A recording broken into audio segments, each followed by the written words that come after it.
Hello అండి అందరికీ welcome to my channel. ఈరోజు నేను మీకు ఒక గ్రీక్ ఫిలాసఫర్ సోక్రటీస్ గురించి చెప్పాలని అనుకుంటున్నాను. ఆయన చెప్పిన కొన్ని విషయాలు నన్ను ఇన్స్పైర్ చేశాయి.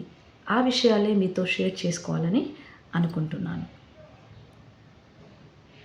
ఒకరోజు ఒక యువకుడు, ఒక యంగ్ మ్యాన్ సోక్రటీస్ దగ్గరికి వచ్చి సక్సెస్ ఆఫ్ సీక్రెట్ ఏంటి, నేను సక్సెస్ కావాలంటే ఏదైనా సీక్రెట్స్ చెప్పరా అని అడుగుతాడు.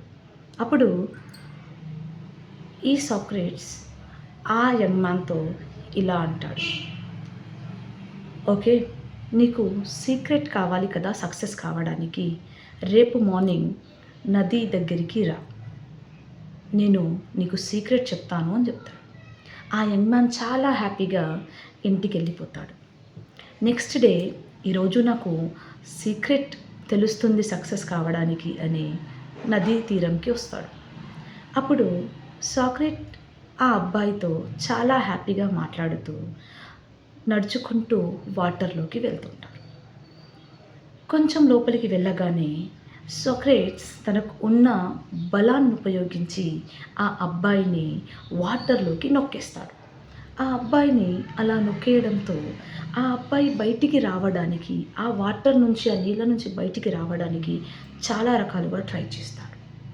బట్ ఆయన చేసిన ట్రై మొత్తం ఫెయిల్ అయిపోతుంది. ఆయన బయటికి రాలేకపోతాడు. అది గమనించిన సోక్రటీస్ వెంటనే ఆ యంగ్ మ్యాన్ని వాటర్ నుంచి బయటికి తీస్తాడు. ఆయన ఎప్పుడైతే ఆ యంగ్ మ్యాన్ని బయటికి తీస్తాడో అప్పుడు ఇలా అడుగుతాడు, చూడు బాబు, నేను నిన్ను వాటర్లోకి నొక్కేశాను కదా, నీకప్పుడు ఏమనిపించింది, ఏం చేయాలనిపించింది, ఏం కావాలనిపించింది అని. అప్పుడు ఆ యంగ్ మ్యాన్ వెంటనే ఇలా చెప్తాడు, నేను వాటర్లో ఉన్నప్పుడు నాకు ఊపిరి కావాలనిపించింది, నాకు ఎయిర్ కావాలనిపించింది, నాకు గాలి కావాలనిపించింది అని చెప్తాడు. అంటే దీన్ని బట్టి నువ్వు ఏమర్థం చేసుకుంటున్నావు అని సోక్రటీస్ ఆ యంగ్ మ్యాన్ని అడుగుతాడు. అప్పుడు ఆ యంగ్ మ్యాన్ ఇలా అంటాడు, నేను బయటికి రావడానికి చాలా రకాలుగా ట్రై చేశాను, నాకున్న బలాన్ని ప్రయోగించాను, బట్ నేను రాలేకపోయాను. కానీ నాకు ఒకటి అర్థమైంది, నేను బయటికి రావాలంటే నాకు నిజంగా గాలి అవసరం, నేను బతకాలంటే నాకు ఊపిరి అవసరం అని నాకు అర్థమైంది అని అంటాడు. అప్పుడు సోక్రటీస్ ఆ యంగ్ మ్యాన్తో, చూడు, బతకడానికి ఎలాగైతే గాలి అవసరమో సక్సెస్ కావడానికి కూడా మనకు కృషి అవసరం, హార్డ్ వర్క్ అవసరం. ఇక్కడ సీక్రెట్స్ ఏమీ ఉండవు. There is nothing. Secret of success is only the hard work అని చెప్తాడు. ఇది తెలుసుకున్న యువకుడు తను చాలా మిస్టేక్ చేశాడు అనుకొని సోక్రటీస్కి థ్యాంక్ యూ చెప్పి అక్కడి నుంచి వెళ్ళిపోతాడు. దీని రిలేటెడే ఇంకో స్టోరీ ఉంది. ఒక వ్యక్తి సోక్రటీస్ దగ్గరికి వచ్చి ఇలా అంటాడు, నేను నీ స్నేహితుని గురించి ఒక విషయం చెప్పాలి అని.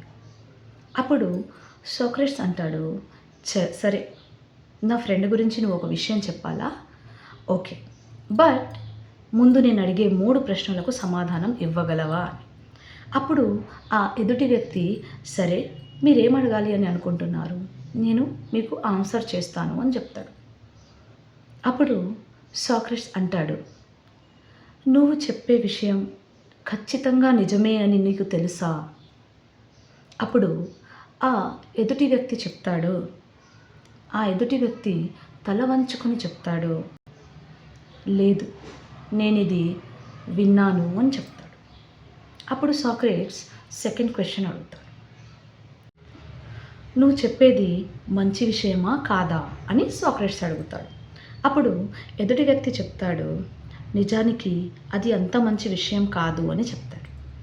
అప్పుడు సోక్రటీస్ వచ్చేసి థర్డ్ క్వశ్చన్ అడుగుతాడు, నువ్వు చెప్పే ఈ విషయం నాకు ఉపయోగపడుతుందా అని. అప్పుడు ఆ థర్డ్ వ్యక్తి చెప్తాడు, నిజానికి అది అంత ఉపయోగకరమైన విషయం ఏం కాదు అని చెప్తాడు.